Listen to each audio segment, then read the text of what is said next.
Hey, what's up? Ready for book club? I am obsessed. This is the worst. What do you mean? What? No, idiot. Welcome to book club. Welcome to book club. Hello, everyone. Hello. Okay, welcome to episode 1 of Book Club. Okay, oh my Olive. fucking God. Olive wants to say welcome to book club. We're all so excited. Today, Maddie, what books are we going over today? I'm gonna hyperventilate. 1 through 3. ACOTAR, ACOMAF, and ACOWOER. So excited. I literally could throw up.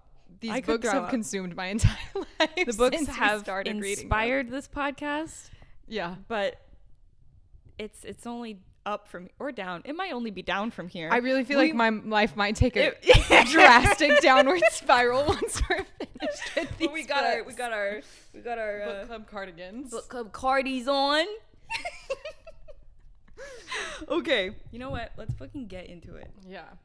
Okay. We're starting with we have a loose Outline. Hey, Olive has not played with a single toy. I knew this was going to happen. I knew this was going to happen. I want to do something, and my cats are like, get fucked. Hey, Mochi's being all right. Oh, I just cracked my neck. Dude, I don't know if you just heard, but literally 20 seconds ago, Mochi came behind the couch and hissed at Olive. She's being fine, but she's pissed. This is already going so well. Okay. Here we go. All right. Loose outline. We're starting with obviously ACOTAR book ACOTAR. 1. Okay. Listen, we read all 3 of these books, and then we paused so that we could film this episode of the podcast. And reading this book feels like a million years ago. Yeah. And it was literally, what, a week and a half ago? Maybe. Yeah. Like, it was not that long ago, but it genuinely feels like a lifetime ago. It feels like another world ago. Okay. But here we go. Let's get into it. So, to start off, we both sticky noted some of our personal things that we wanted to talk about. And then we have some book club questions for this book, and then we'll move on to the next book. That's kind of the order we're going to try to go in. Okay. So, where do we even start? All right. So, we open up. Oh, I feel like we should preface, not that we should have to, but because this is going on the internet. Yeah. There are going to be spoilers. I don't know if that's. This. Yeah. If you have not read these books, don't watch this. If you don't watch it. Go read the books and then watch it. Come on back, and we'll get into it. But yeah, this is going to be spoilers. Mad spoilers. Okay, where's your first note? I think we should set the scene first. Basically, we don't have any notes until Feyre kills a fairy, right? Kills this wolf. I don't have any notes until she is like in Springcourt. In so Prithian. Like she's whatever. She's she kills this wolf. She gets to Prithian because Tamlin boy, comes to collect her because you're not supposed to kill fairies unprovoked. And that is supposedly. So that is exactly what she had done. So he comes, takes her to Springcourt. She's pissed. My first note is when she gets there. She's eating dinner with Tamlin and Lucian, whatever. Don't come for me. My redheaded king. Yeah. Love him. Hear me out. He's giving Irish. He's giving Hosier, but redhead. I was going to say Hosier's not redhead, but redhead. Like, I'm thinking slender. Obviously, they do describe him as like darker skinned, but he's giving my man leprechaun. He's big leprechaun.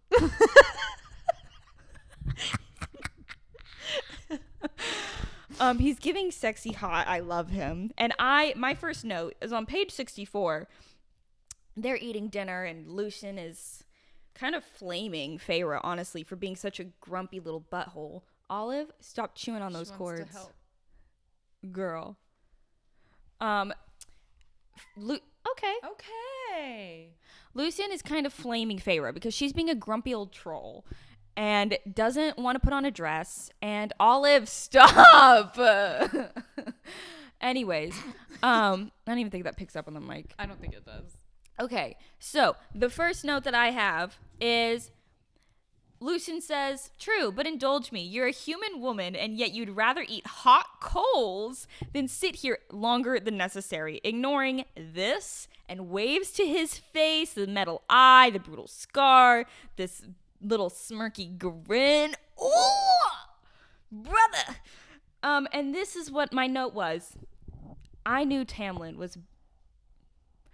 Lucien was better than Tamlin from the very beginning. When Maddie and that I is first, so true. You were a Lucien girl from the fucking yeah. jump. Yeah, when Maddie and I first talked about this, we got to this page and I was like, dude, why the heck is she messing with Timmy Tam? Yeah. Because when this hot piece of coal is smoldering at their table, literally, shut up. But he's a fucking redhead. Shut up. You have a redhead and then you have a blonde. Sorry, blondes are not relatable, and I'll say it again. Me as a blonde literally 24 hours ago. Yeah, we also just dyed our hair. We didn't even say our names. Fuck. I'm Cari. I'm Madi. Welcome to our book club. Are you sure we didn't say that? No, I'm not sure at all. Okay. Okay, well, where's whatever. your, that's my first note. Where's your first note? Page 101. Okay. Tamlin gets into moods. He doesn't want your help hunting. He prefers being alone, blah, blah, blah, blah, blah. And there's no one who can help him at all. And then Lucien says he would probably shred them for disobeying his order to stay away. And Feyre says he would be that brutal. And Lucien says, you don't hold on to power by being everyone's friend. And among the faeries, lesser and high fae alike, a firm hand is needed. I just said mad foreshadowing. Yeah, because drama. Tamlin, calm yourself. Dead ass. But also I think it is a good point that he makes, that you don't hold on to power by being everyone's friend. But then when other High Lords are not everyone's friend, That's Lucien pretty Tam are like, hypocritical.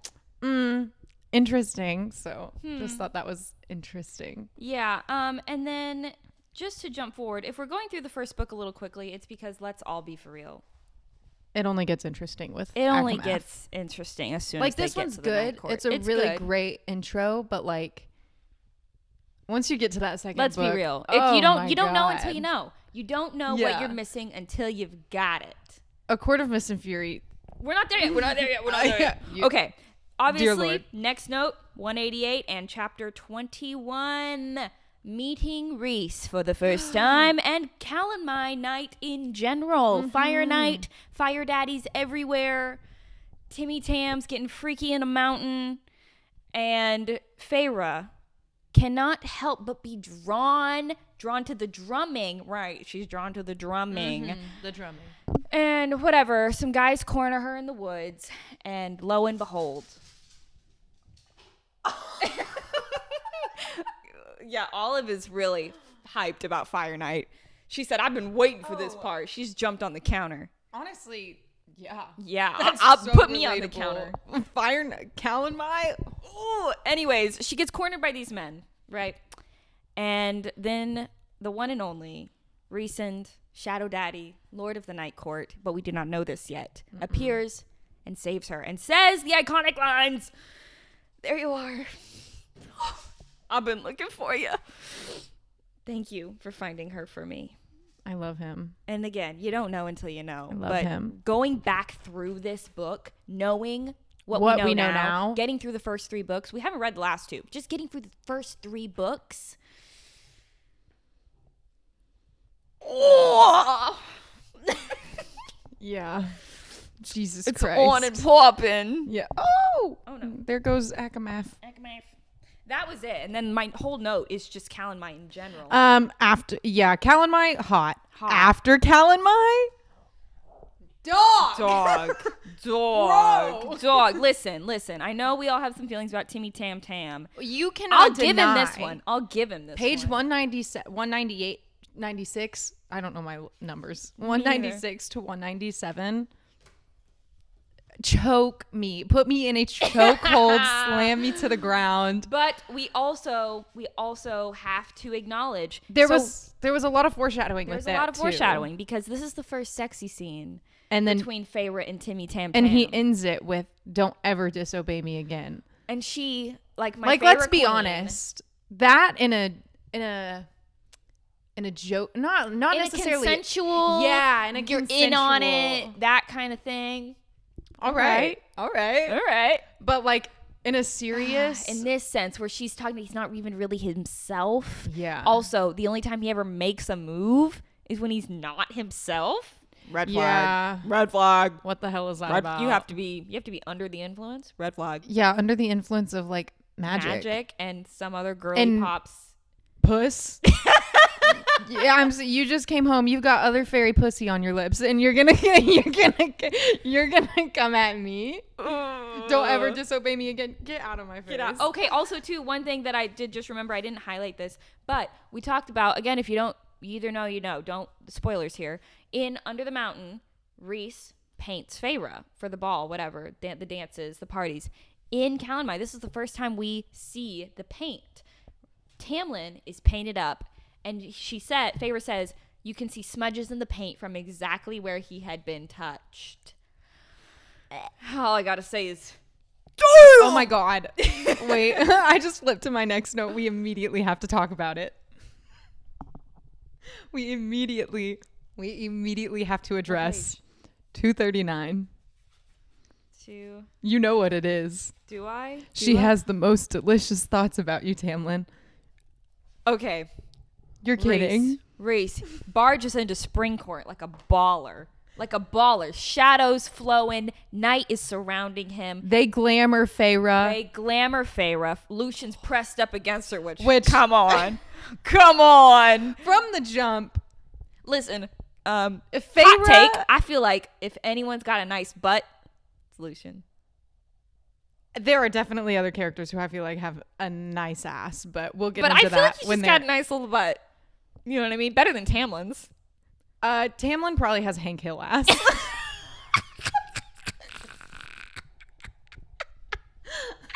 You know what I'm talking about? Like all the I mean, I'm not well versed in boy ass, but like you've seen Hank Hill ass. Yeah, brother. You don't come from Texas and not know what Hank Hill ass is. Oh wait. Okay. Anyways. Rhys is in her mind. That's exactly where he needs to be. Feeling up her mind. Daddy Rhys.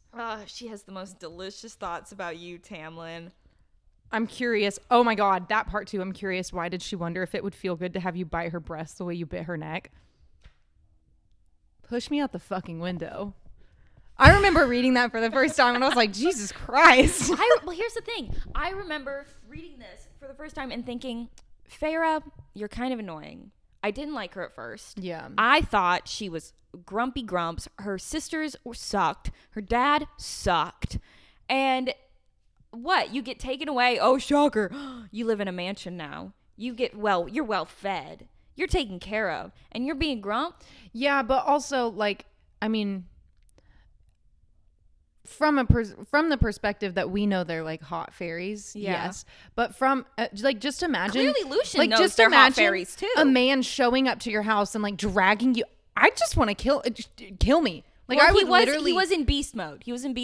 Okay, yeah. Imagine a beast coming out, and then you get wherever you need to be, and then he turns into just this this Thor looking man almost. Yeah. I'd be so afraid for my life, and she already thinks, but yeah, no, Feyre was kind of grumpy. She was a lot. But I get it. Also too, she's being raised thinking fairies are these horrible things. She's waiting for the trap. I mean, we're raised not being taught that men are inherently evil, and I know damn well men are inherently evil.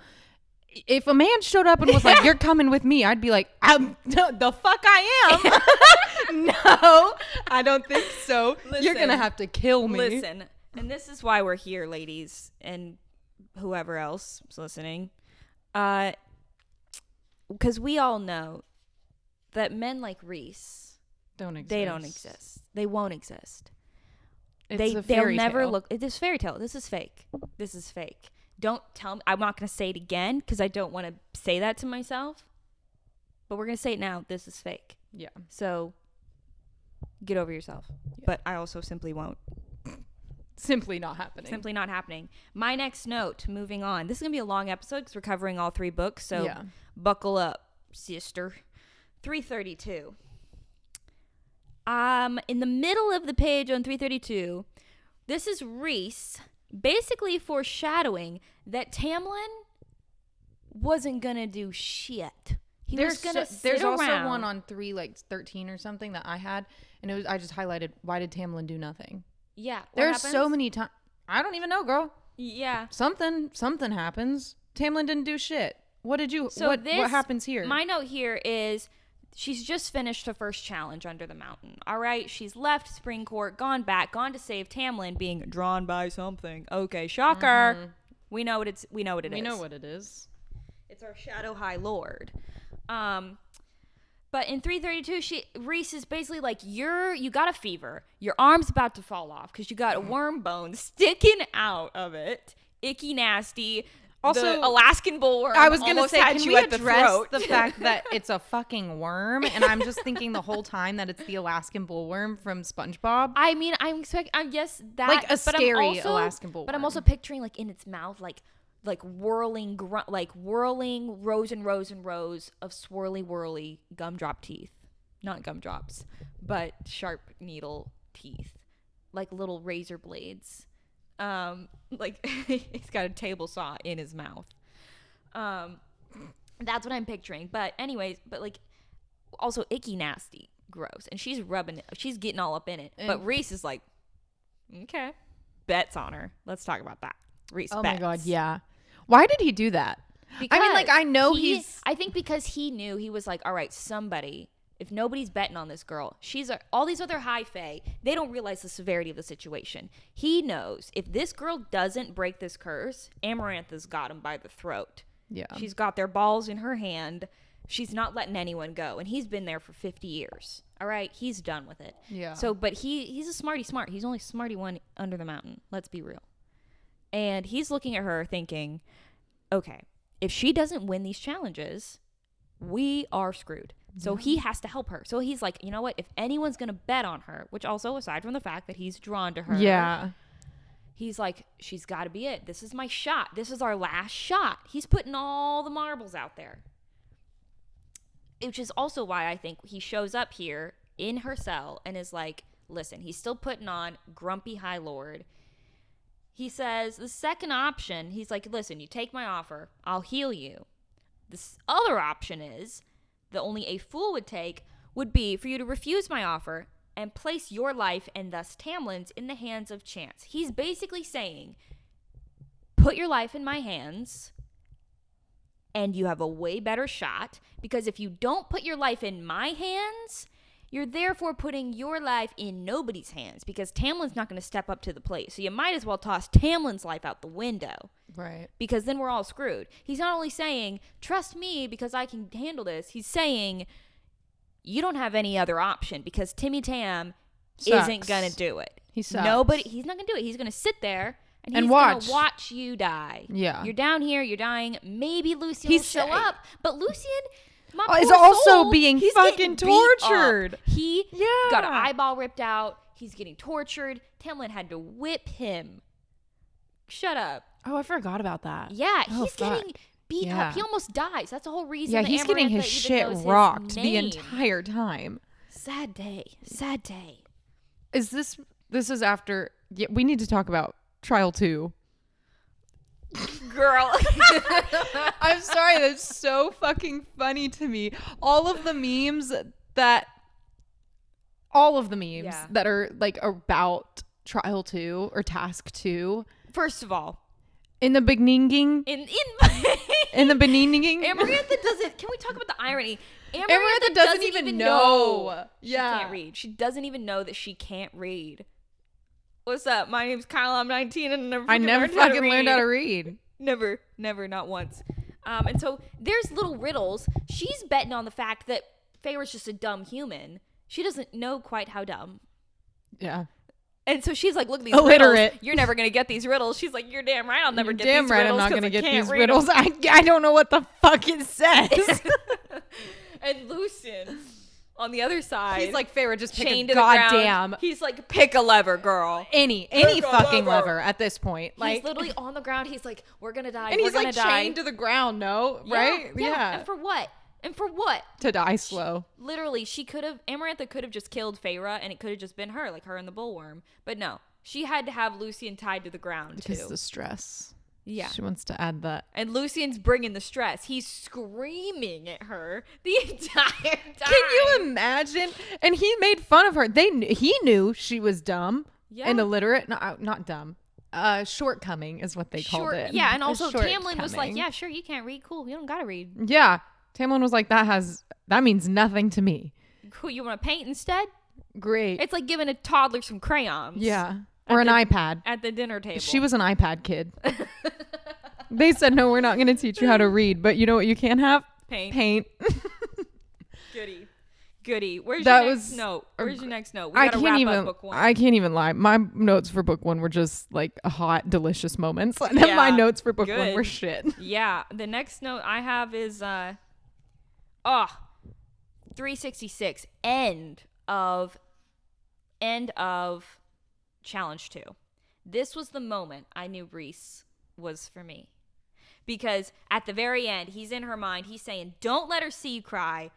Put your hands at your sides. Stand up. He's coaching her. No tears. Wait until you're back in your cell. He's not saying don't cry. He's not saying big girls don't cry because He's just saying wait. He's saying wait. Don't show do it in her front of her. your weakness. And then says, good. He says, good girl. Now walk away. Turn. Let me start barking. Yeah. Fucking woof. Yep. Woof. He says, woof. keep your chin high. Let the crowd part one step after another. I was like, wow, what a king. This is king stuff. He said, you've got this. He's coaching her. Mm-hmm. Even though she's being a jerk to him this whole time, which we'll say, there's a lot going on. She's handling a lot. My last note for book one is 374. When she is about to go into challenge 3, Feyre's losing it. She's going down the rabbit hole, man. She's like, I'm not getting out of this. No one's getting out of this. I'm dead. The music in her head.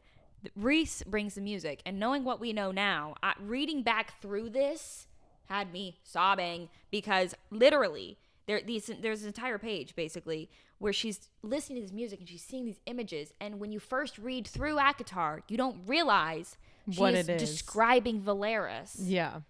And so she says, like, an archway of color, expansive sky. I could discern faces, fair and sorrowful. This inner circle. The inner circle. She's seeing, but she can't get close enough to recognize them. And then to bring you to a place where there is no pain because Valeris was never touched.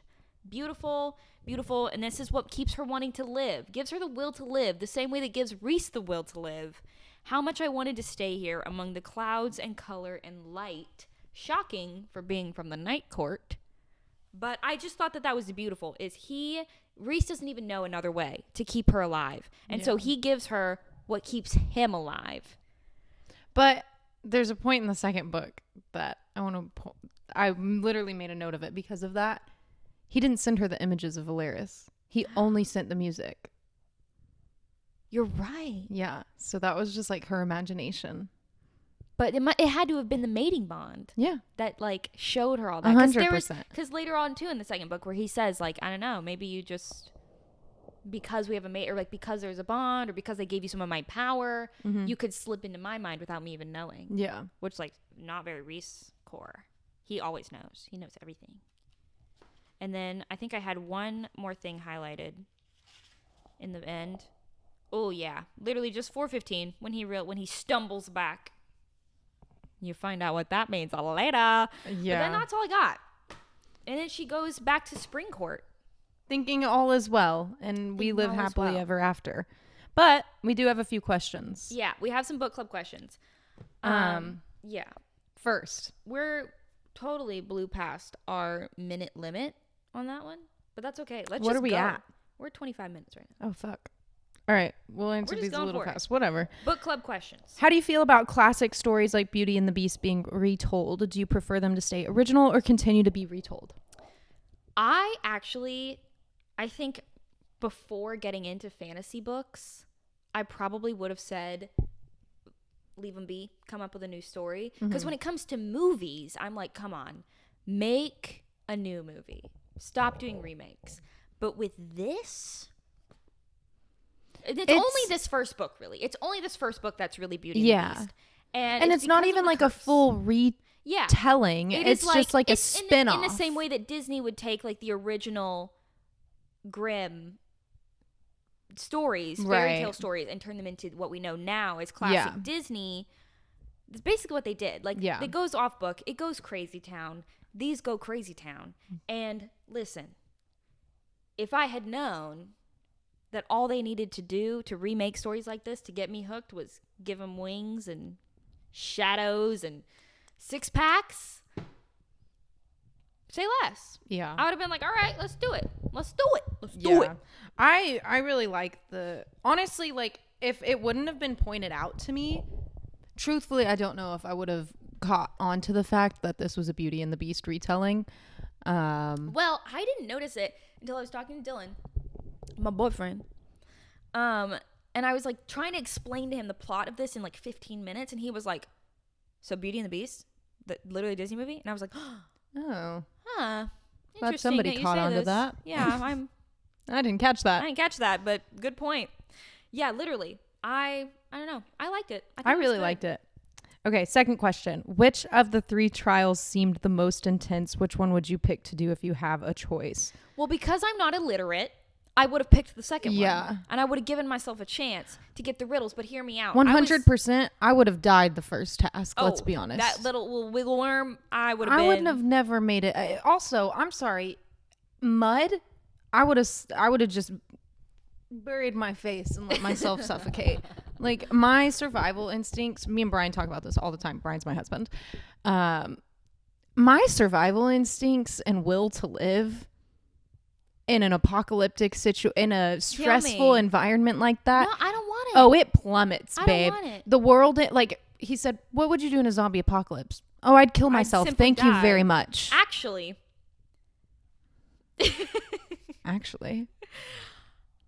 I would get bitten. Right. Oh, hell no. Right next to you. I'd bite you. We go on a rampage. we burst through the streets. You know what I'd do? I'd lasso that bull arm. I'd take it up there. I'd have it devour Amarantha. I think if Don't tell me how I'd do it, but I'd do it. If we were together in a situation, we'd be fine. We'd be totally. You throw me in any kind of stressful environment on my own. No thanks. I think I won't do that, actually. Like, yeah, my will to live would just. I think I would probably pick the second riddle, because I mean, come on, maybe I don't know. I don't know, because if it was a fucking riddle, I didn't get. I was not a gifted and talented kid. Oh, in the riddle, the Amarantha's riddle. Some people really got it, but I got it. I'm not one of those people. Did you have a? I had an inkling it was simple. I had a. Can we just talk about the fact that I read it the first time and I was like, oh, the answer is fairies. I think that's you projecting that you want everything to be fairies. I do want everything to be fairies, but literally, like, I'm a Tinkerbell girly. I grew up on the Tinkerbell movies. I love them. Shocker. Look where I ended up. Yeah, I just like the simple thing made sense. Fairies, ma'am, be so for real. And like there was a part of me I was like, what if it's love? Because I love a cliche. Yeah. But then I was like, nah. Too cliche. But it wasn't. They wouldn't give it to me, but then they did give it to me. People who got that. You're better than me. Yeah, good job for you. Better than me. Okay. Which of the 3 do you think seemed most intense? Obviously the third. Obviously. Obviously.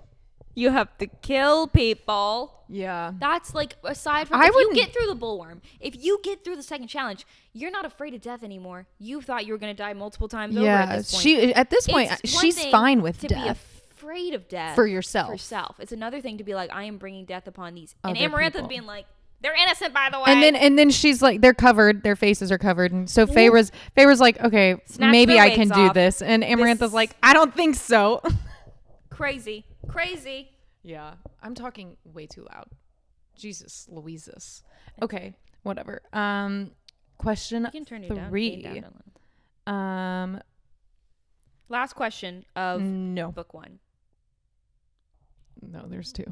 Oh. But the last one's quick. Okay. The third question is, did you find Feyre doing things that felt illogical, or were you a fan of her daring? Why or why not?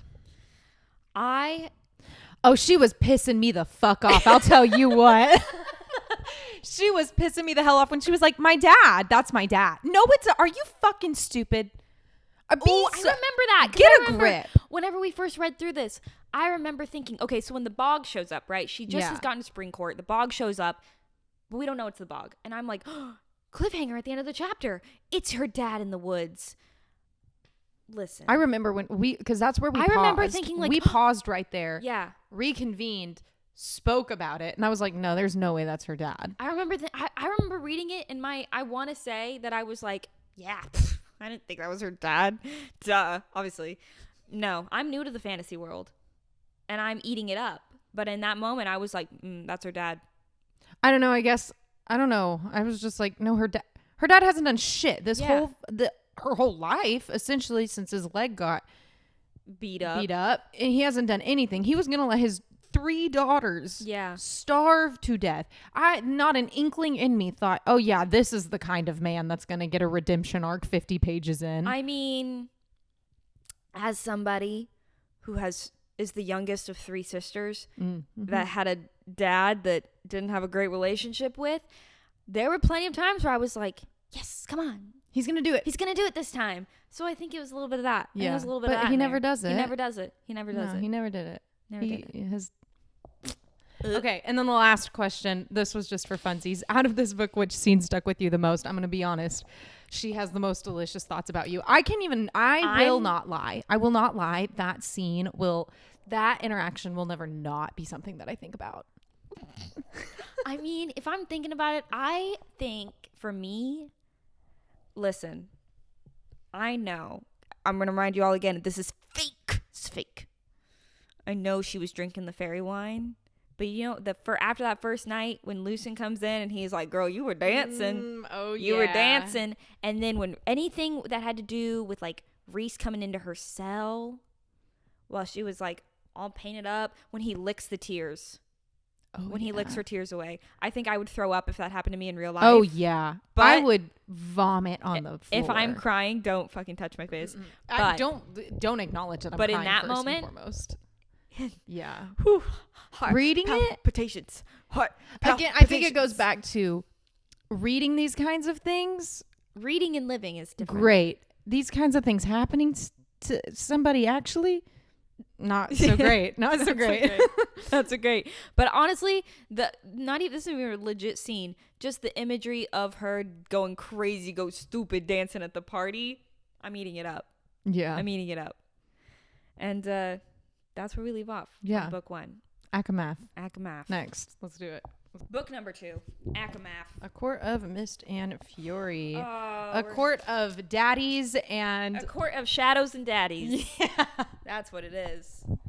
All right. Here we go. Okay. What's your first? I'm just going to randomly pick, because we took way too long on that first one. I'm just going to say it right now. I love this book with my whole body and soul. I'm just going to randomly pick some tabbies. First I have is 24, and I think this is a good one. When they're talking about getting married, and Feyre says, like, what are they going to call me? I don't know if I could handle them calling me High Lady. They won't. There's no such thing as High Lady. Actually, High Lords only take wives. Yeah. We don't love that, Timmy Tam. Yeah. Actually, that kind of goes with my first note too. Beginning of chapter 4, a few days before the wedding ceremony, guests began arriving, and I was grateful that I'd never be High Lady, never be Tamlin's equal in responsibility and power. Knowing what we know now with her being with Rhys, I mean, my note was that, like, if she was his High Lady, she wouldn't be his High Lady. He would not give her enough power to be a High Lady. It would just be a title. So, like, here she's like, yeah, I'm glad, but she ends up High Lady, but it's because you can't have your high lady power, empowerment without your High Lord. Yeah. Reese had to show her, like, oh, it actually had nothing to do with the title that you didn't want. You didn't want Tamlin treating you like a bag of potatoes. Yeah. That could only hold a paintbrush. Yeah, literally. And also, I think it's so funny, the joke that Faye was actually bad at painting. Oh my gosh. I think that's one of my favorite things. So good. So good. Like, I hope she's not. Yeah. But, like, that is hilarious. Also, Ianthe sucks. oh my God. Me and Ianthe have mad beef. I hate her. I hate her. I've Ianthe. never hated a character. She gives me the character like that teacher in Harry Potter. Umbridge. Umbridge. Yeah. The rage I felt for Umbridge. Yeah. I read Harry Potter as an adult, so it's fresh. I didn't even get to Umbridge. I couldn't read. Umbridge is the living worst. I think- but that's giving Ianthe. Umbridge sucks. that Ianthe, little- also on Ianthe, one of the things that I pointed out in this book was, what color roses do you want? Red? And She Faye goes, I was hate like, red. literally anything but red, actually. I'm so Walks tired down of- the aisle, red fucking roses. Red roses on the ground. Oh my God, she sucks. She's so bad. She sucks so bad. Hate her. Also, when she gets back from night court for the first time and she's like, I missed you so much, Tamlin.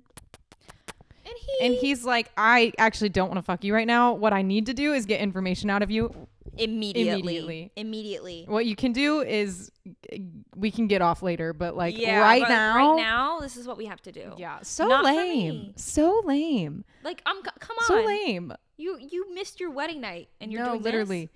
Literally. You didn't get married. And you said, let me interrogate you. I have to know everything about the night court. Yeah. Honey, the night court is not your problem. That is the least of your worries. Literally. My next note, 2:15. Did you enjoy the sight of me kneeling before Jesus you? Christ. My legs fell off. I'm just a nub. So, anyways, camera died. Had to put another one had to up. fix that. Here we go. Anyways, back to, did you enjoy the sight of me kneeling before you? Kill me, knock me over dead. Yeah. Yes, I did. I always will. I love when men do that. Kneel. I love Reese. Again. And the fact that he's doing this, he's flirting with her to keep her mind off the fact that she's about to face the Weaver. Which he could have chose another challenge, but Reese had a little personal motive in mind. And hear me out. I'd get a ring. I'd be like, yeah, give me that ring. Let me show you what I got. Let me show you what I got in order to get that ring. And he's over there. She's dying. I've seen all the memes that's like Feyre like dying, freaking out, getting eaten by the Weaver. And Reese is in the tree. She loves me. She loves me not. She loves me. And then he's like, where are you?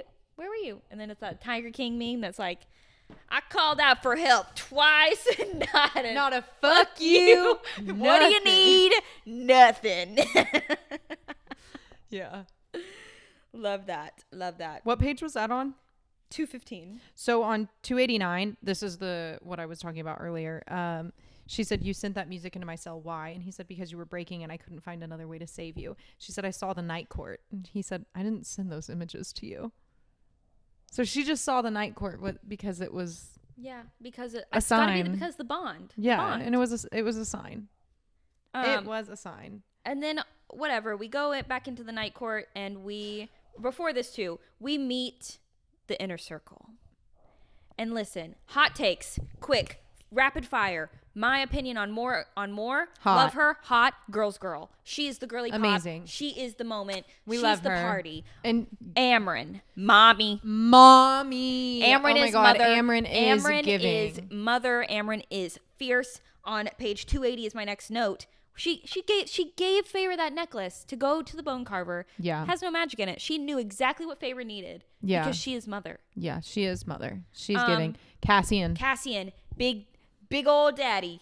Big old warrior. Big old silly goose. Clown. silly goose. Yeah, Silly goose. he's fun. But also he's like cutie butt. he's gonna aggravate you in Yeah. a good way. Yeah, Cassian.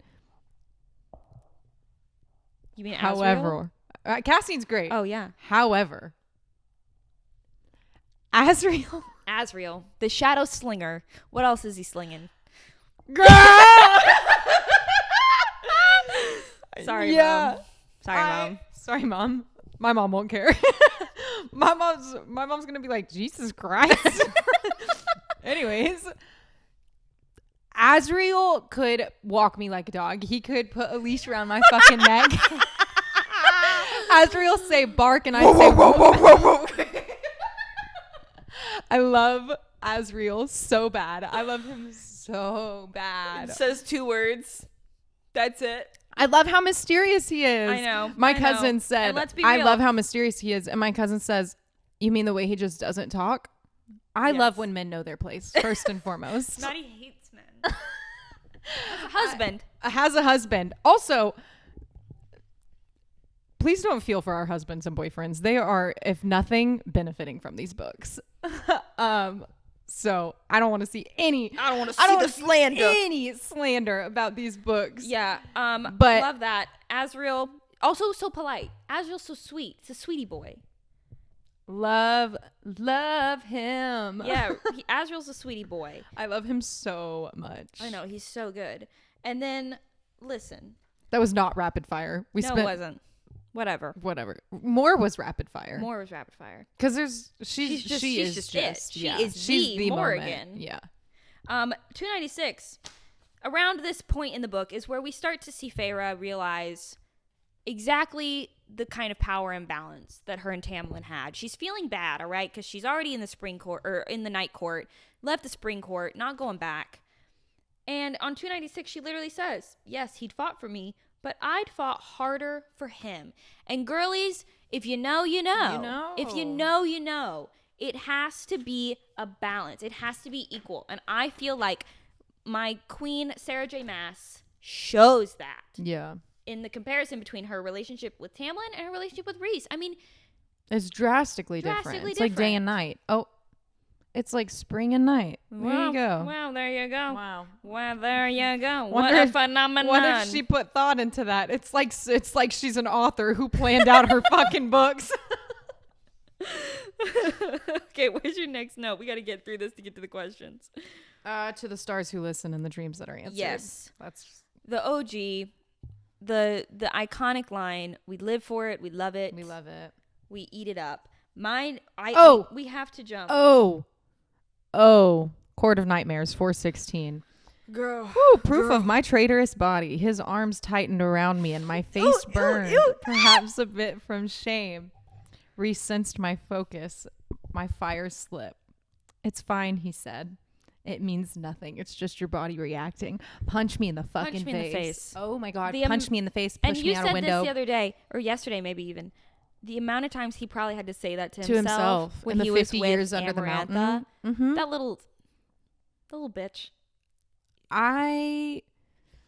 Amarantha sucks. Glad she's dead. Yeah. Also taking me back to Ianthe's bitch ass. Oh my God. She makes me violent. What does Makes you want to punch a fat kid. Is that what he says? Yeah, makes you want to punch a fat kid at camp or something. Yeah. Kmart. Makes you want to punch a fat kid at Kmart. Literally. I got to jump to 490. Tea time with the Surreal.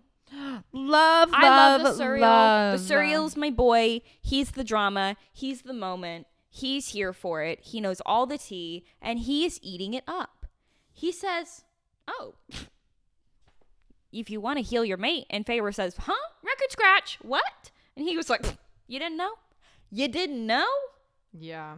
Girl, please. And then he goes on to be like, "Well, he knew since this time and this time," and she's like, "No. He was about to spill the tea. He's about to give her all the info." We love the Surreal. We love the Surreal. We love him. And also, I would have been like, I wouldn't even been mad. I would have been like, you know what? Yeah, you didn't tell me, but I'm down. I'm down. I think the next thing that we should speak on, maybe the last thing, maybe chapter 54 and 55. You can't have 54 without 55. Or you can't have 55 without 54. Yeah. That's all the ways. All the ways. You need them both. You need them both. You need them both. You need them both. I didn't highlight anything in specific. I just marked the chapters. That entire chapter. That's all we have to say on that. Because they're important to me, and that's that. You know. If you know, you know. If you know, when you know, you know. And they knew in that moment. Another thing that I highlighted was the beginning of chapter 64. Okay. Page 593, when she just says, I was staring at Tamlin, a face that I had loved and hated so deeply. Yeah. Amazing. Forget you, Tim Tam. In this moment, reading this book in this moment, I was livid. Not surprised, but livid. Yeah, disappointed, but not surprised. But here's the thing, is Feyre on 595, Feyre says, I left because I was going to die in that house. And the King of Hybern goes, not what you expected, is it? Is so King of High. He's serving. He is serving. Like, don't get me wrong. He sucks. It's not like I liked his character. Funny. He's so funny. He's funny and he's kind of slaying. Yeah. And then the last two things. Oh, chapter 67. When she does her whole fake out, like, where am I? What happened? Which, what come the on. hell? The fact that Tamlin fell for that. He's a fucking dingbat. Like, I mean, but he's a blonde white man. Not relatable. What were we expecting? I said it.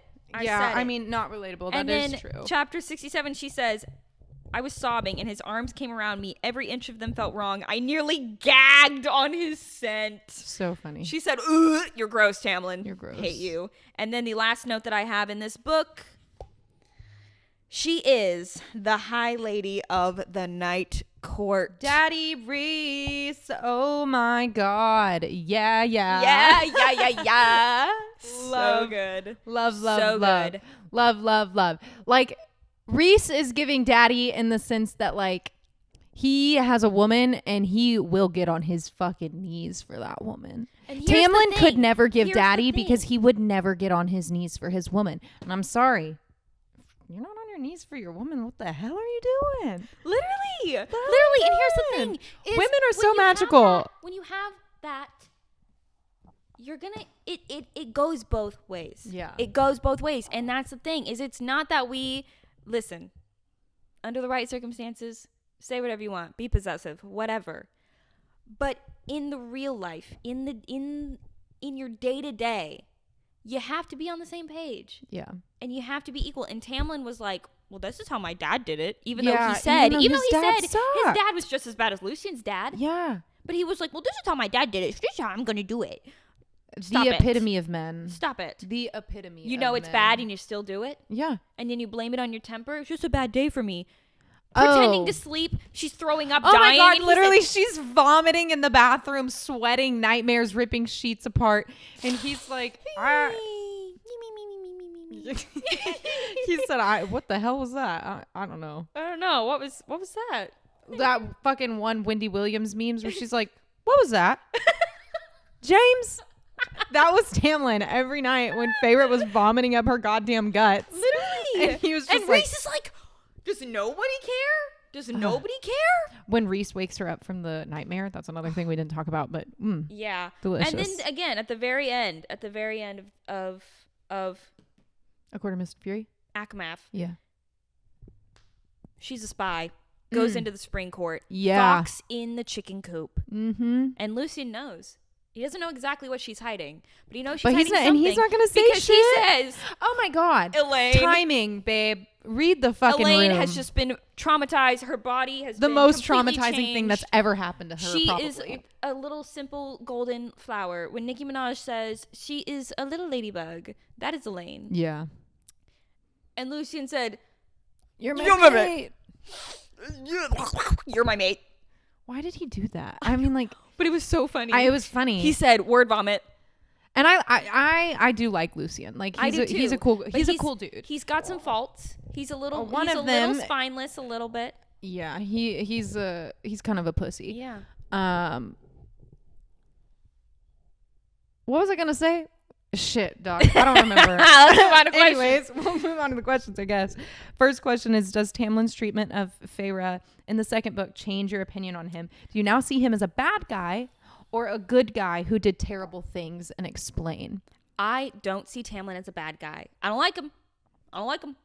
But I don't see him as a bad guy because the thing is he always had good intentions. He cared about his court. He cared about Feyre, but he wasn't strong enough and didn't put in the effort to fight for her, to heal his own issues. He was not self-aware.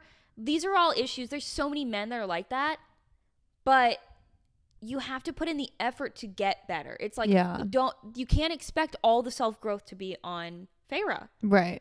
Because she's working on herself too. She wants to work. She's like, I know, I'm noticing a problem here. And Tamlin's like, well, me too, but we don't talk about it. Yeah. The first thing Rhys wants to do is talk about it. You got to communicate. Yeah. I agree with you. I don't think he's a bad guy. I don't think he's a bad guy or a good guy. I just think he's a guy. Yeah. I just think he's a dude. I think he's regular. He's just stupid. I think that's his downfall, is that he's a fucking idiot. And he's weak. Yeah. We don't want a weak man. Mind-wise, he is weak. He might be weak. Physically strong, but he's weak. He is a weak man. Second question. There were a lot of new personalities and side characters introduced in this book, including the Inner Circle. Who are your favorite characters and why? I mean, we all know my favorite character is Asriel. Yeah. Period. Listen, bottom line. My my go-to man is definitely going to be Rhys. All right, let's get that out of the way. It's going to be Rhys. Second in command, Cassian. Come on. Cassian. Come on. He's a little jokester. Cassian's a cutie butt. He's a cutie butt.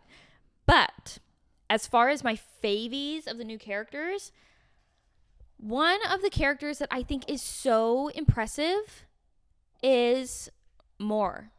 I love her. I think she is... Oh, my computer almost fell down. I think Mor... Sarah J. Maas writes her in such a good way of explaining, like, if a guy ever wondered the power of female friendships, Mor is the epitome of that. Yeah. She is a girl's girl. She doesn't even know Feyre. Yeah. And is like, if you want to hang out, let me know. She doesn't. Ooh, girl. Okay. Stop doing that. Let's go back a little bit so you can.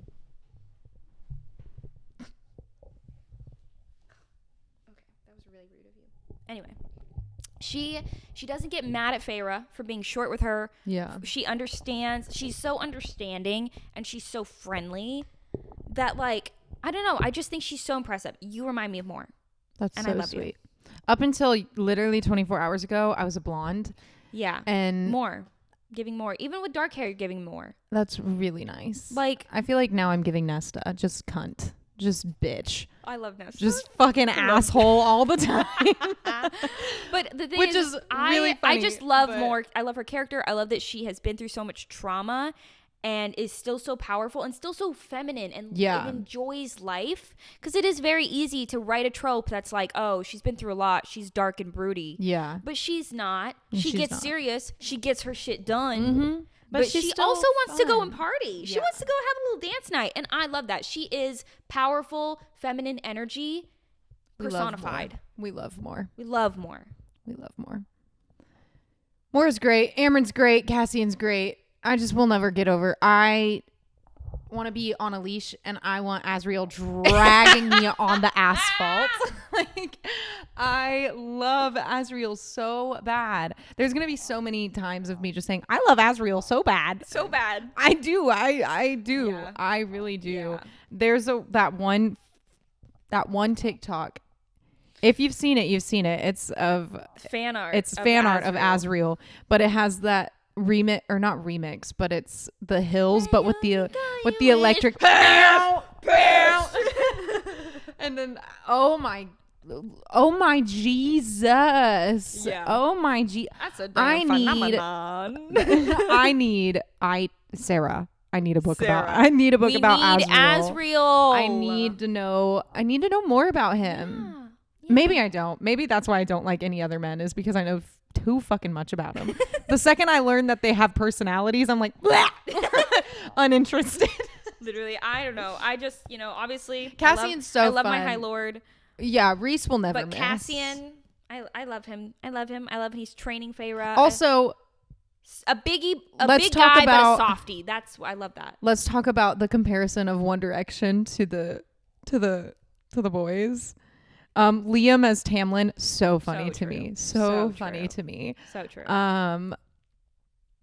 Niall as Asriel, accurate, because I was a Niall girl too. Sweetie girl. Yeah, I was a Niall sweetie, girl. polite boy. Yeah. Come on, Harry's Reese.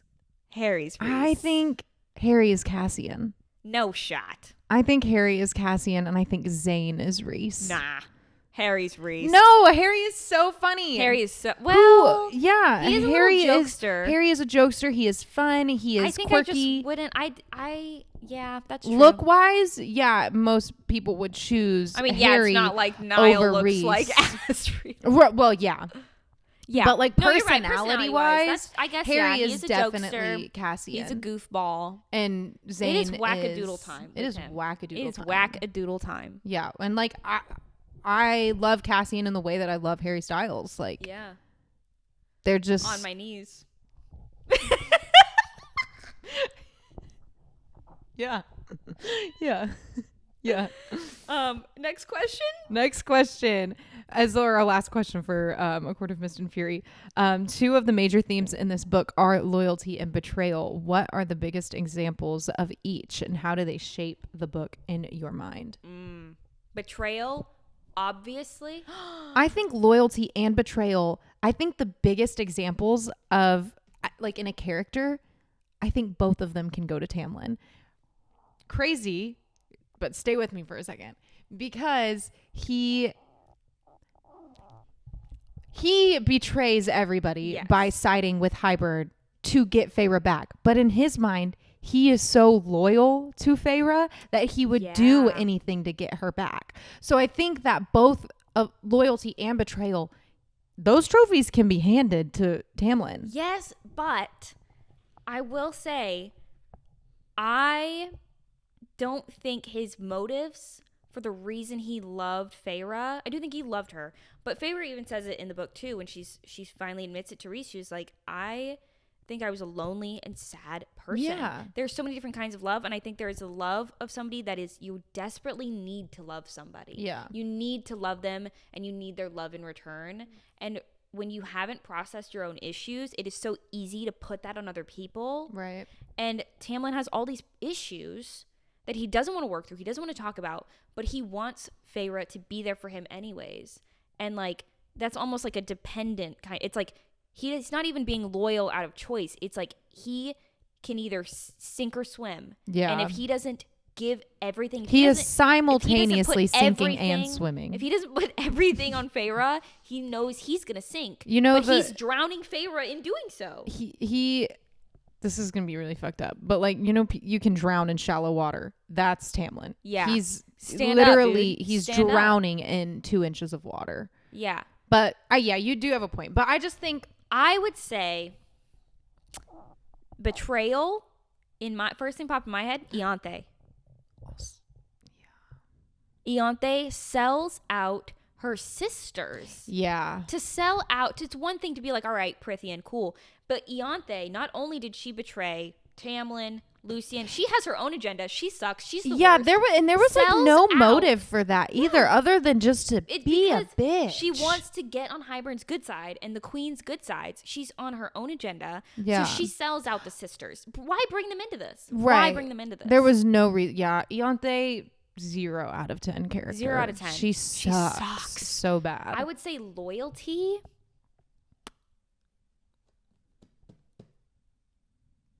That's a toughie. Because obviously the easy one, I would go to Reese or Feyre. Reese and Feyre. Or the boys, the Shadow I was gonna say Daddies. the Shadow Boys. Because the inner circle as a whole is the epitome of loyalty. Because here's the thing. It's not that they all obey one person. Right. Loyalty is not about obeying. Yeah. It is about they trust each other so much that they're like, all right, we're going to do this. And if somebody does something on their own turn, you know, Reese isn't going to punish them. Right. Because they're all in the same boat. They Yeah. are all fighting for the same team. And I think the inner circle is loyalty. I think that's just what that is. I agree. Mic drop. There you go. That was it. That was it for A Court of Mist and Fury.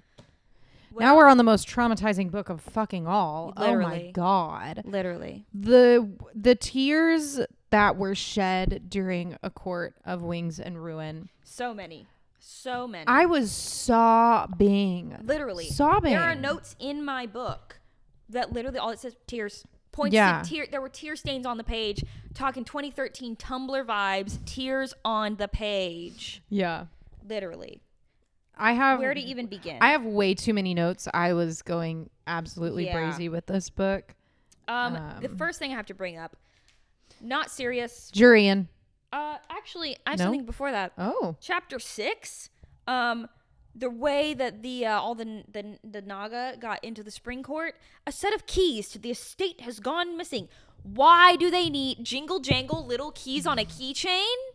We're fairies. You do magic. Why do you need keys? Why do you have a fucking key? Why do you have a gold key? A real key? To get into the Spring Court, to get into the estate. Yeah, that's Seriously? wild. Yeah. Where do you even get your copies made? Yeah. Where do you get a key copy? No, literally. Well, I'm sure they can just make it because they're fucking magic. Yeah, the key, wild. Literally. Okay, yeah, then Jurian.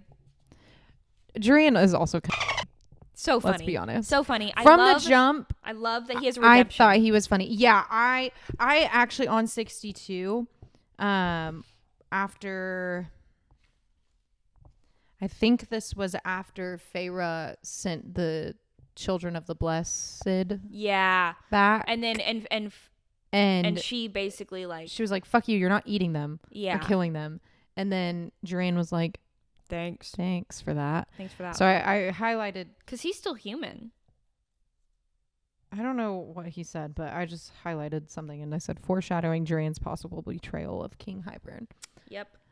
The next thing I've got to point out is we gotta love Wing Daddy Cassian showing up, saving the day. Whoa. No, we have to talk about something before that. Oh, where is it? It's in this book. Mochi, don't even think about it. Don't even.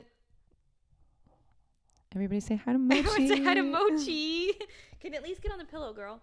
Get out of the way. Come here.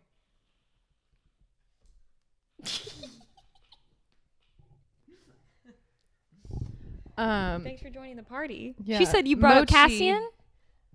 Mochi has things to say. What are your thoughts on Azriel? She loves him.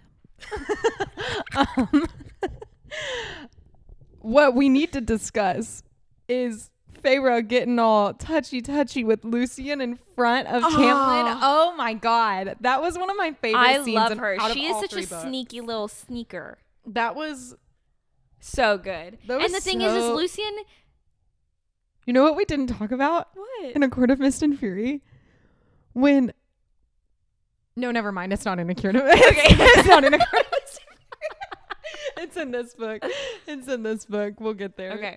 But yeah, Lucian didn't even realize what was happening. He was like, huh? Wait, what? Yeah. I'm not with Feyre?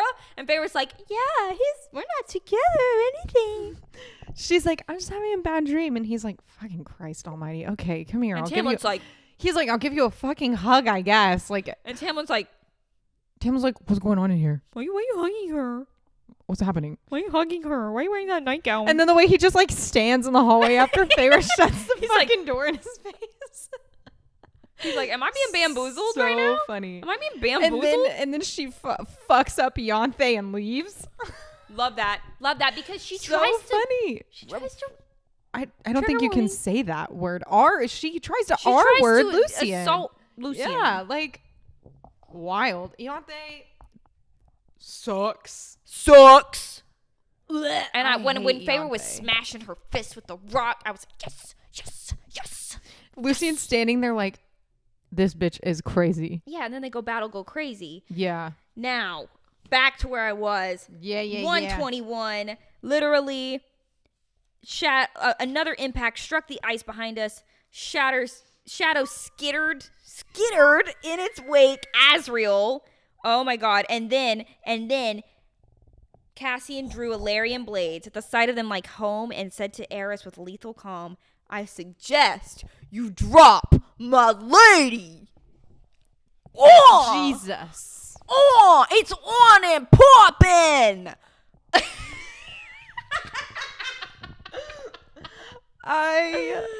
Yes. And then when he says, I missed you too to Feyre after she cries. And I'm like, my nose is itching. Everything about. They get in there.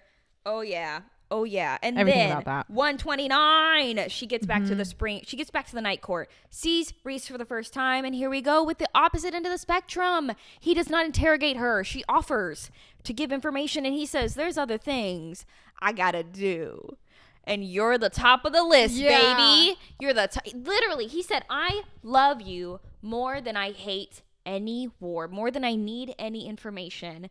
It can wait. Mm-hmm. And we love that. Drastic difference between Drastic Tampon difference. And Rhys. It's funny. God, how did Sarah even think of that? Wow, she must have planned it. Yeah. It's, again, like she's an author who Plans things. who thought about her fucking books. Yep. Oh, also, I don't think this has ever been answered. On 161, I was under the impression that only Feyre could hear the book of breathings or whatever talk in they got it in A Court of Mist and Fury. Yeah That's when they went to Summer Court and bought it bought it stole it.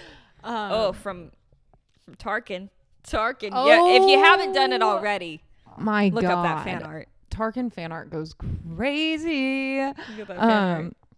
But yeah, I was under the impression that Feyre was like the only person who could hear it. Yeah. And then on 161, everybody's like, yeah, it'd just be talking. So like, can everybody hear it? Did we read wrong? Like, did we interpret that wrong? I don't know. Don't know. I'm uncertain, but I was a little thrown off by that. Yeah, I have no idea. My next note is 176. When Nesta is there, all right, the sisters are Fae. And more coming in, being a girl's girl again. Nesta is being a jerk, all right? She is being mean. Like, Feyre was not necessarily mean to Morgan. Nesta's being mean. And Moore is like, where did you get that dress from, girl? Like, she is like, I'm going to make you part of the group. And she doesn't get mad when Nesta lashes out because, like, she's just understanding. She's empathetic. She is the power. I love her. Yeah. I love her. And I think that is so sweet. She's like that. Yeah. We love more. Mm-hmm. I also love Nesta, though. Yeah, I do. I love Nesta. I mean, again, as a youngest of 3 sisters, my oldest sister gives Nesta. As an oldest sister. I actually don't know if I give Nesta. Because if I was ever... Back to the survival thing. If I was ever in a situation on my own, yeah, I'd probably just call it quits. If my little brother was there and someone was like, you gotta fight, I'd be like, it is fucking on, dog. Yeah. It is fucking on. There is absolutely nothing that's holding me back from manslaughter right now. Like, I will become I would become so homicidal if my brother was there. Yeah, and I think that's how my sister would be too. And Nesta, but the thing is Nesta was like more mad at her dad for being Nesta got consumed by her anger, and it caused a lot of issues. Which is is relatable. That's valid. The getting consumed by your anger and not being able to think straight. Me too, girl. I'm not really like that. I'm like let's keep it moving. Let me just get out of this and I'll process it later. Yeah. That's kind of how. Yeah. I mean, not really. Push it down. It'll come out eventually. Oh yeah. I mean, maybe not the healthiest, but whatever. You get shit done though. At least I get shit done. Hello. Oh my gosh. Anyways. Girl. 251. I keep saying push me out a window because on 251, when Feyre's in Lucien's mind and he's talking to Elaine goes into the library. This is the first time they're alone together after being mated. Lucien technically breaking the rules by being there. But Feyre's allowing it's his point of view because Feyre's in his mind. Yeah. And it says he wished she'd shove him out the window behind her. Literally. Same. He said, fuck. Same. Please I'd rather be pushed out the window. I'd rather you push me out the window than be ailed with this bullshit. Yeah. The next few things I have are, again, with Elaine. With Elaine, it's on the next page. I just thought this was sad. She said, when I sleep, I can hear your heart beating through the stone. Can you hear mine? And he said, no, I cannot. And she said, no one ever does. No one's ever looked. Not really. So middle child. To be like, And then everyone looks past them. Yeah, she is middle child core. Yeah, and she's just like, yeah, no one ever asked. Nobody ever pays attention. I'm dying inside, but no one gives a fuck. That is so sad. Shout out to all those middle children. Yeah. As a youngest, I can't say I wish I'd be in your place. Oh, hell no. But yeah, okay, next thing, she goes to the bone carver. Wild, we find out this is where she is seeing her son. It's on 250-ish. 235.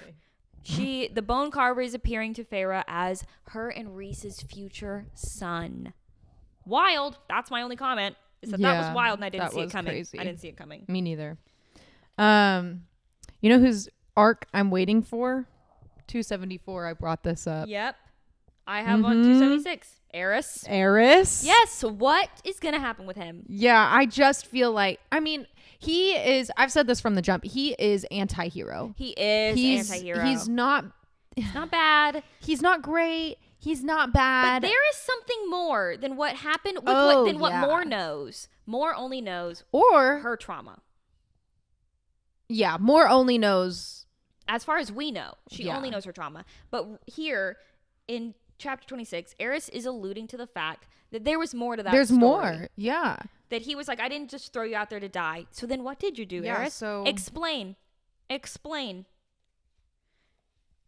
Yeah, really excited to hear more about that because I'm not gonna say I like Eris again. I don't really like anyone. I don't really get down with the redheads, except for Lucian. I kind of get down with him, but only when he grows. He has to do himself growth. Yeah, but I am definitely excited to see if there's anything if we get the backstory of Moore and I'm sure Eris. we will. I think, but I don't know. We're gonna find out. Yeah, we're gonna find out. Let's see if we can wrap this up. This is something I want. Well, we have to talk about real fast the High Lords. The meeting.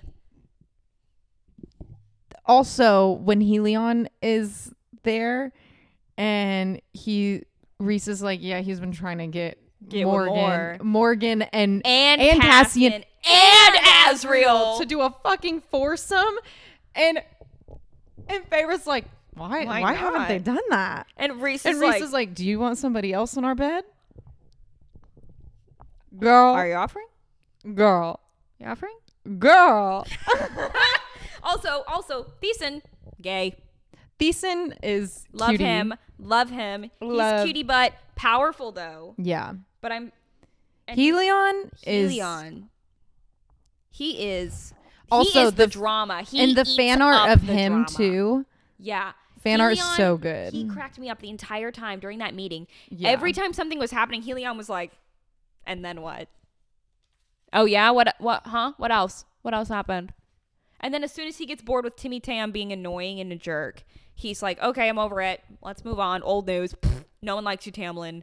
I love Helion. I love him. And you know what? I can respect Tarkin. He's upset, but he brings it back around eventually. He does side with them. I know you know what I'm looking for. Do I? Yeah. Oh, the weird timing? I have that. When right after Tamlin shows up and they're having their little spiff and he says he's so out of pocket. He's like, have you noticed the noises? That little noise she made. Out of pocket. Little noise she out makes? Of pocket. Why are you bringing that up? Hilarious. This is a business meeting.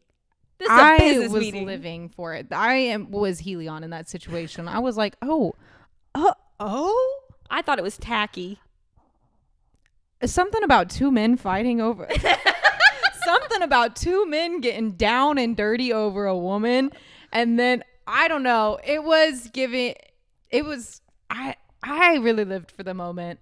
I really loved it, and then fucking daddy ass saying when he starts beating up on Eris. No, and when he says, you need to watch how you talk about my high lady. Period. period, point and blank. Yeah, okay. I will watch. Jesus Christ, I will shut my fucking mouth. Oh my God. That whole scene. Literally, that whole few chapters. Ate it up. 380, they had a battle, all right, in the summer court. All right, Hybern attacks summer court. They're in the camps. They're in the tents. Illyrians in the tents surrounding them, getting their wings healed, getting wounded. Some people are dying. And Feyre thinks this is a good time. This is my only critique on the smut. Timing, really? Is this really the time to get down and dirty with your mans? You're in a war camp. There's no shower. No, and they're not getting down and dirty. She's getting down and dirty. She is up in that sweaty fucking gooch, just eating. And Ew. Like, that is so gross. That is Ew. so gross. Ew, ew, ew, ew, ew. That part has to be bleep, bleep, bleep, bleep, bleep. And that cannot be said out loud. I don't want anybody like having proof that I've said that shit. So gross. Like, that's so nasty. gross. So nasty. When you can also just snap your fingers and be clean. Why don't you do that? No, literally. 391. I just wanted to point out this line. If Rhysand was night triumphant, I was the star that only glowed thanks to his darkness, the light only visible because of him. And if that ain't feminine energy to a T, you have to have the support to bring the feminine energy to the table. And I'll say it again. I just think that's beautiful. I think that's beautiful. And then it was also really funny because Cassian didn't know how to compliment her. Oh, yeah. And then on the next page, he says, because Azriel is like making jokes that he can't compliment things. And Cassian said, I don't see you spouting poetry, brother. He said, I don't need to resort to it. He doesn't. What do you have to do, Azriel? He's silent, babe. The right bitches know. The girls who get it. He's just quiet and mysterious, which is so funny that I am so into Azriel because Brian gives Cassian so bad. But I would say Dylan kind of gives Rhys. Yeah. Rhys and Cassian, if they had a baby. But like, Azriel he doesn't have to resort. He doesn't need to give compliments because the bitches are at his feet. And bitches are me. The bitches are me. Like, oh man. And then where's your next one? Girl, I don't know. Okay, I had I'm so just many picking in this things. book. There's most of my notes in this book are what the fuck, holy shit, oh my god. Yeah. I have this and then maybe one or two more things. This when Rhys says, I think you'd like to have two males worshiping you. Yes, baby, I would. Yeah. Can you imagine? Girl, again, this would never happen in real life. This could never. It's the same way that, like, if you've read it, you know, Twisted Games, when he says, crawl to me, reading that shit, I ate that shit right on up. I ate that shit up. Girl, if any man had the audacity to say some shit like that to me in real life. No, let's be real with ourselves. Yeah. If lots of the stuff that happened in here, again, sometimes I've never met a single boyfriend or husband of a girl who reads romantasy as a genre say that their personal lives were not benefited from it. Yeah. However, there are some things that wouldn't cut it in real life. Yeah. And we can accept that and move on. And we can still enjoy it. Well, if Brian said crawl to me, girl, I would. If Dylan looked at you was like, sexy situation, right? And he's like, crawl to me. Fuck. Damn. Kicking my feet. I wouldn't be giggling, kicking my feet. I'd be crawling on my hands and knees. Oh my God. Like, okay. We got to round it off. I've got two more things. I've got three more things. But these are all mostly reactions. 588. I'm going to get through mine and then we'll go through yours, okay? Just to round it off. Good? Yeah. 588. Why? Because I prefer females. Love you more. Yeah, love you more. Love I love That was more, even so- more. Love more, even more. I will say that was so unexpected for me. Yeah. Like I was not. I didn't see it coming. I did not see it coming, but I was not. And here's the thing: is I wasn't complaining. Sarah J. Maas writes this so well. I think, that she is still so like. She writes the spectrum well, in my opinion. Yeah. As somebody who would, had I not be in a committed relationship, would sleep with a girl, probably wouldn't date a girl emotionally. Sexually attracted to women, not really emotionally attracted to women. Emotionally and sexually attracted to men. It's a spectrum. I think she does that very well. Because she still gets down and dirty with Helion.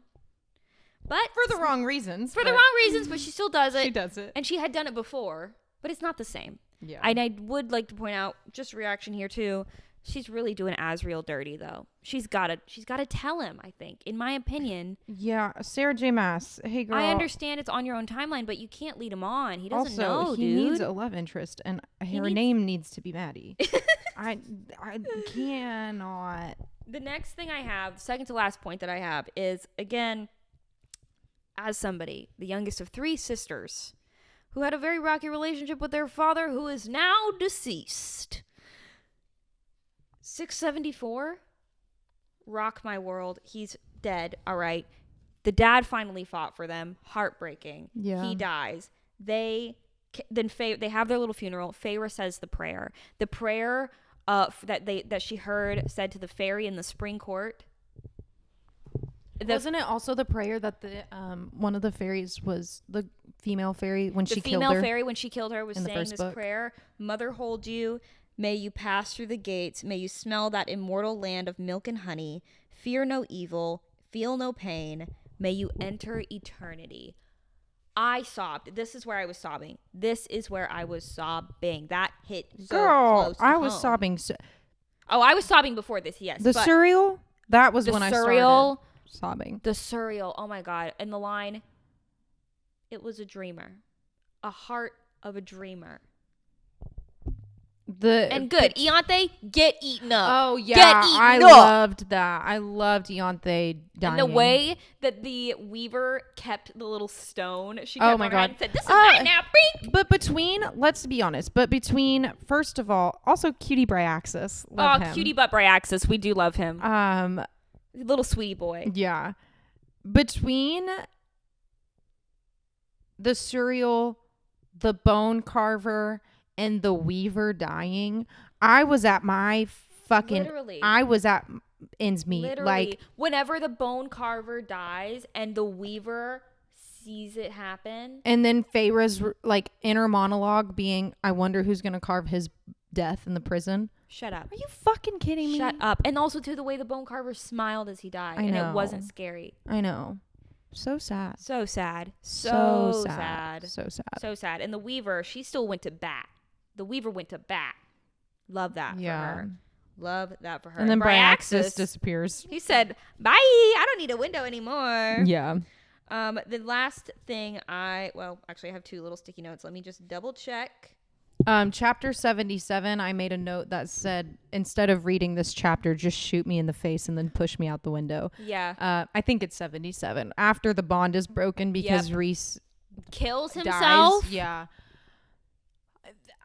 I was sick to, like, genuinely sick to my stomach reading that. I was so upset. Literally. So hurt. upset. Literally hurt. But then, hear me out. Tamlin has a redemption arc in this book. We have to talk about it. Tiny Redemption arc, but he does. Yeah. He doesn't. I wasn't expecting it either. He doesn't heal himself, but he does help learn to put Feyre first a little bit in time of need. He learns to put the priorities where they should be in that moment. Helps her get her wings. The breath of spring air kind of broke my heart, not gonna lie. Oh yeah. Because the love was still there. It was still there, and you can't look past it. It still happened. May have been for the wrong reasons, but it was still a love nonetheless. Yeah. And at the very end of page 692, my note to Tamlin was short. It conveyed everything I needed to say. Thank you. I hope you find happiness too. Because he thought he was doing what was best. He was just a dick about it. Yeah. Again, he wasn't a bad guy. He wasn't a good guy. He was just a guy with very big complex, feelings, and he needed to work through them. Yeah. And then the last thing I have, And not a lot of emotional intelligence. Yeah. Lots of brute, lots of nothing else. Yeah. Last thing I have, page 698. My own note is, shut the fuck up. When it's time to go there, we go together. It's a bargain, he said, and kissed me gently. I murmured back to his lips, yes, it is. The skin on my left arm tingled. A look of warmth snaked down it. I looked down to find another tattoo there, the twin of the one that had graced it, save for the black band of the bargain I had made with Bryaxis. Death pact, basically. Yeah. When you die, I die. We're not splitting apart again. We're not doing that again. Yeah. And gives her the same tattoo, which how is he designing these? Let's talk about that. But gives her the same tattoo that she had under the mountain. And he was like, I missed it. Yeah. Okay, cutie butt. Loved that. So good. And then, and will you come with me on this adventure and all the rest? Always. If that ain't love, honey, what's love got to do with it? This is what it has to do with it. This whole the last I'm so glad it ended happily. So good. Thank God, because I'm not here for books that are too realistic. Get them out of my face. I don't want it. We've said it before. We'll say it again. Listen, we read for entertainment. I'm alive every day. I know shit's bad. Yeah. I don't need to be reminded of it. Trust me. I want to read about a fairy world where everything ends happy and they bone. It's good. Yeah, I need literally. I'm reading about fairies. I'm reading about fae.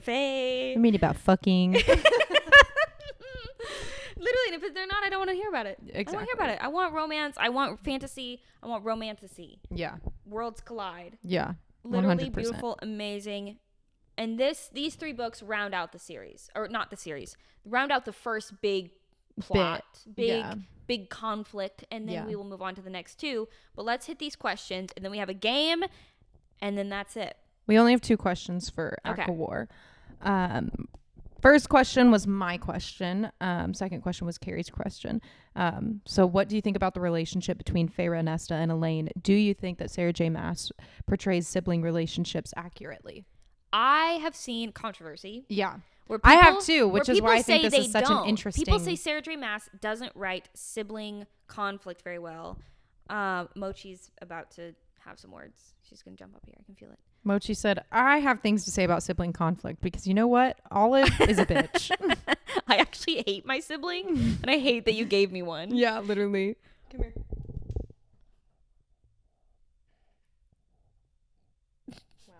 Thanks. Wow. Anyways, I think she writes about siblings very well. I think she kind of captures.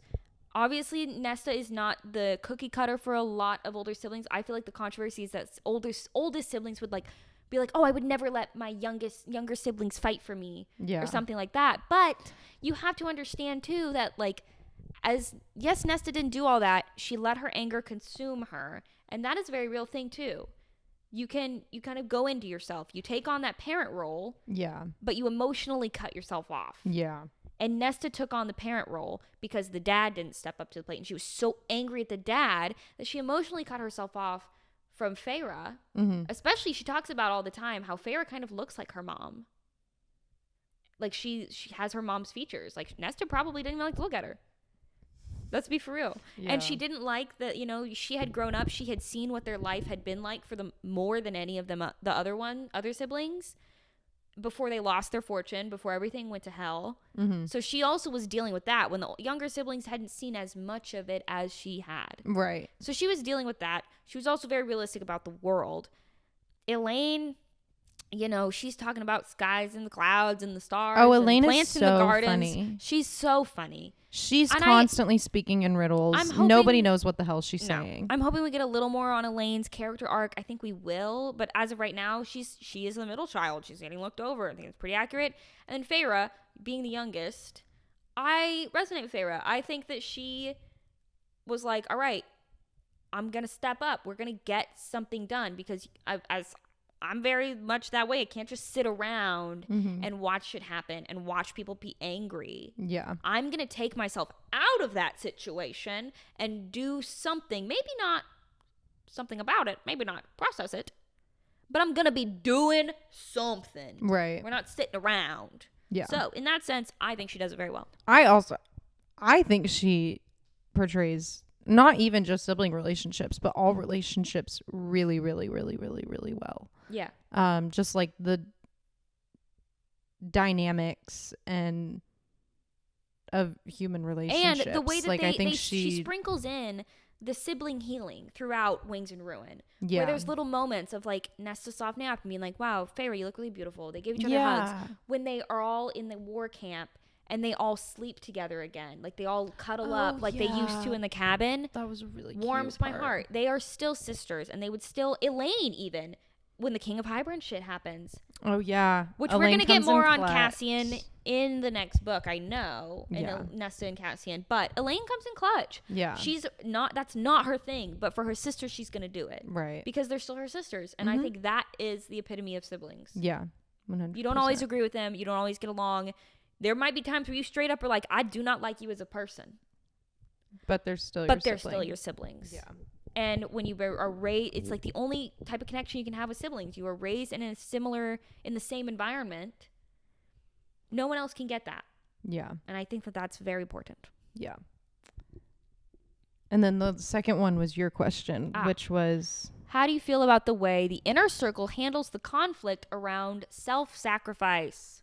They, like I said before, they do all have their own ways of like being like, listen, we're all in this together. Make your own decisions. As long as you think you're doing what's best, you're not going to get in trouble for it. But in this book, Feyre, Rhys, and Amren all do something where they lie to each other in a form of self-sacrifice. Yeah. Feyre lies to Morrigan, goes to get the mirror. All right, it works out obviously, but Morrigan's pissed. Rhys, he lies. He said, hey, let's just try and put that cauldron back together. Kills himself. Doesn't let Feyre know. Crazy. And then Amren also lies, which that was a whirlwind. Oh my God, yeah, that was crazy. She lies and is like, she knows what she has to do, and that's what they all three do. The motive is all the same. All three of them know. Azriel too, he's injured. He's not supposed to be fighting, and he does it anyways. He does it anyway. And he's like, what? Same with Cassian. Like, Rhys specifically asked him, do not take Nesta as a diversion. Yeah. And Cassian was like, we have to. It's our only option. Yeah. Every single one of them makes. And like Nesta's sacrifice was, she was going to sacrifice herself. Going to sacrifice herself. Not me. Not Hermione. You. But she was literally going to sacrifice herself so that Feyre and Amren could get to the cauldron. And then when that didn't work out, she was going to die with Cassian. And then Nesta steps up to the goddamn plate. So like Elaine steps up to the plate. But like every single character. And here's the thing but they all get so mad at each other. Obviously, it works fair, out, honestly. Yes, and I think that goes back into her portrayal of all relationships. If somebody said, if you went and were like, I'll die for you, I'd be pissed. Yeah. I'd be so fucking mad. But do you think it's also a sense of like, it's almost, I think there's also a little bit of like, Cassian says at some point in that book, like, hey, Rhys, give some of the glory to the rest of us. Yeah. Almost like a hero complex where it's like, you think it's almost kind of giving Tamlin a little bit. You think you know best. Yeah. You think that they'd be better off even if you're dead. But some people, they would really disagree with that. Yeah. Like Feyre said when in her inner monologue when Rhys died, she was like, I would have rather the world ended than live without him. Which is why they end up making the pact at the end where they're like, when you go, I go. I go. Yeah. Like, I cannot live without you. And so it's like, it's a little bit of that. Yeah. And the thing is, it's like Morgan says, oh, if you would have explained, I would have let you go. I don't think she would have. I don't think she would have either. I don't think she would have. Everybody says that in hindsight. Yeah. If you would have told me, I wouldn't have cared. Well, that's not fucking true. That's never true. That is a lie. You're lying to my fucking face. And the thing is, too, is there are certain things that's like, if Morgan had gone with her to the mirror, Feyre wouldn't have been on her own for long enough, however long she was looking into that mirror, to really process all of that stuff. And I will say, that's something that also I just remembered when she's talking to Rhys about what she saw in the mirror. Talk about self-healing. She said, I saw the worst parts of myself and forgave them. That's going to wreck me. That's going to haunt me for the rest of my days. Amazing. Beautiful. I want to do one of those little spinny raffles so I can put in character names. Oh, okay. So for the last portion of this, we've got 10, 15 minutes left that we can probably put into this. We are going to do fun, lighthearted, because this book ends heavy. It's happy, but it's heavy. Yeah, it is very heavy. We are going to do a lovely little game of Fuck, Marry, Kill with these characters. So I think, yeah, we can. Okay, here we go. So, this is. Oh, no, we don't want courts. We want the want names. Oh, you can put the names. Yeah. Okay. So we got Feyre. We got.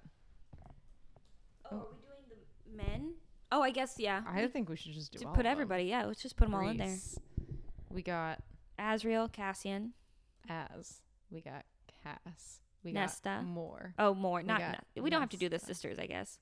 Let's Yeah, just let's do not do the the let's just sisters. do the inner circle. Amryn. Oh no, we need to do more than the inner circle. Okay. Oh yeah, you're right. Eris. Ooh. Tim Tam, obviously. Yeah, he's in there. King of Highburn.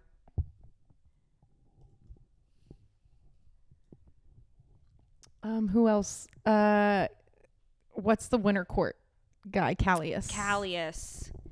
Yep. Helion, Callius, And Thesan. then let's get a wild card in there. Baron. Baron. I think we should do all of the Tarkin? High Lords. Yeah.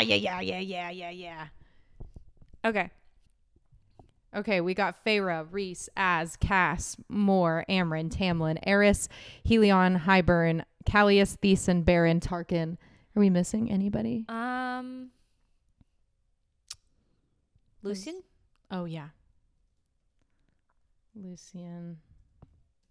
Okay, that's good. Let's call it there. All right. All right. So, do you want to go first? We'll spin, get 3 names, and then we'll each. Okay, and then we'll each answer it. Yeah. Gotcha. Or should we spin the name and then have to answer and have it be a wild card for the next 2? Yeah, let's pick one, and then we've already Oh, we ended on Baron. Kill Easy. the Baron. Easy.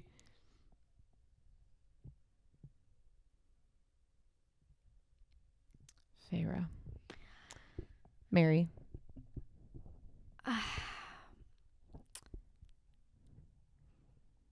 Yeah. You have to be with this person for a long time. Yeah, if you're yeah, married to yeah, him. yeah, I that's could true. handle Feyre. I could for a handle while. Feyre. We could have some girly pop time because Yeah. she's a girl's girl too. Yeah, she's fun.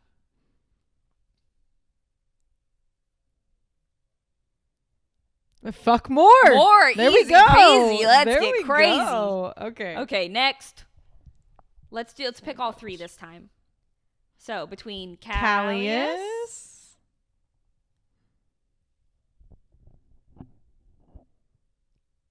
Reese, Reese. Where'd you get down? and Baron. Okay, kill Baron. Should we do another one since we already got Baron? Okay, No. yeah, we can do another one.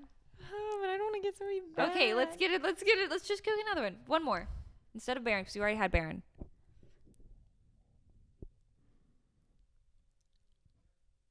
Tarkin. Okay, so we have Reese, Tarkin, Tarkin. and Callius. and Callius. Okay, Sorry, I'm gonna kill Callius. I'm gonna kill Callius too because he's kind of standoffish. Yeah. I don't need that. I need emotional vulnerability. Yeah. Okay, so we're killing Callius. Tarkin and Reese. I am gonna marry Reese. I'm gonna fuck Tarkin. I don't know. I'm very conflicted. I love Reese though. I love Reese and I love the Night Court. But Summer Court is very fun and flirty. And I don't know. And remember all those And- jewels he's got. Tarkin. Well, Tarkin just seems. Well, baby, that says Tamlin, not Tarkin. I can't read for shit. Oh, I am also blind. I could have sworn. Well, it said whatever. Tarkin. I thought it said Tarkin too. Okay, so we're we'll going just with go. Tarkin, though. We'll just go with Tarkin. Yeah. Feyre said he would be an easy guy to love, though. Yeah, but do we want easy or do we want fiery passion? You I don't know. what I I'm feel like I would. I feel like I don't know if me and Reese would mesh. That's true. You might need somebody. I feel like Tarkin is pretty I am very. slow. Oh, I bet that's Brian.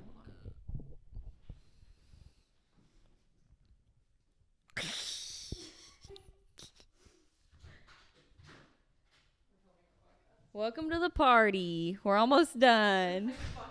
This is the worst part he could come in at. Okay. Okay. Anyways, I think Tarkin is pretty go with the flow. yeah, I feel like Reese is too heavy. I am the heavy person. Like Yeah. I am the intense. Yeah. Reese is also intense. I feel like if All you right. got too intense So people, you'd marry Tarkin. Yeah, I fuck guess Reese. I'd marry Tarkin. Let's fuck do one more Reese. round and call it.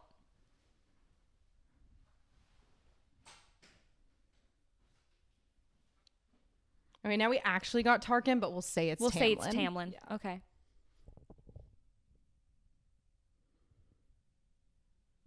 Okay, cool. Spin again. Tam, Tamlin, Lucian. Ooh. Ooh.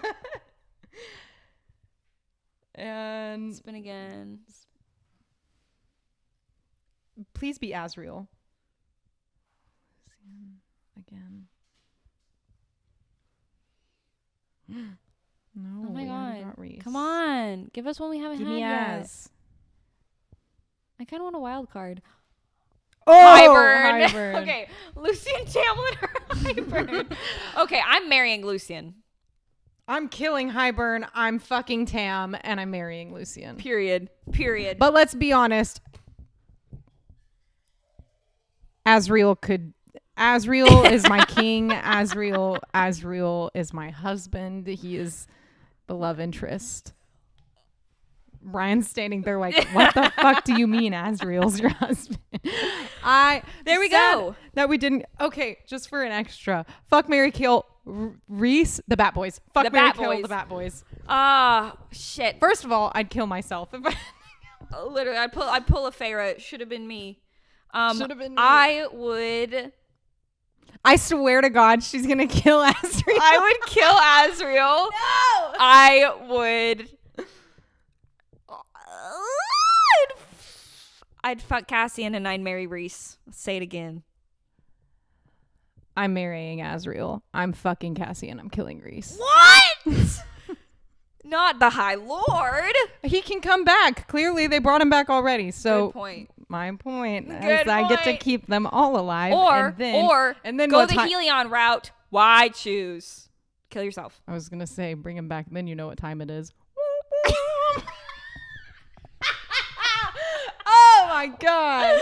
Okay, well, all right. So the camera footage cut out for like the last probably 35 minutes Yeah. of this. Whatever. Sorry about that. Sorry about that. If you're listening, you don't even notice Yeah, it. doesn't matter. If you're watching it, really sorry. It's the It first is what episode. it It's the is. first episode. We'll- but yeah, anyways, we'll figure it out. anyways, we are rounding it off here. Thank Thanks you for for joining. watching the first episode of Book Club. First episode ever. Keep Keep up. Keep up. Follow us on TikTok. Instagram, YouTube, Spotify.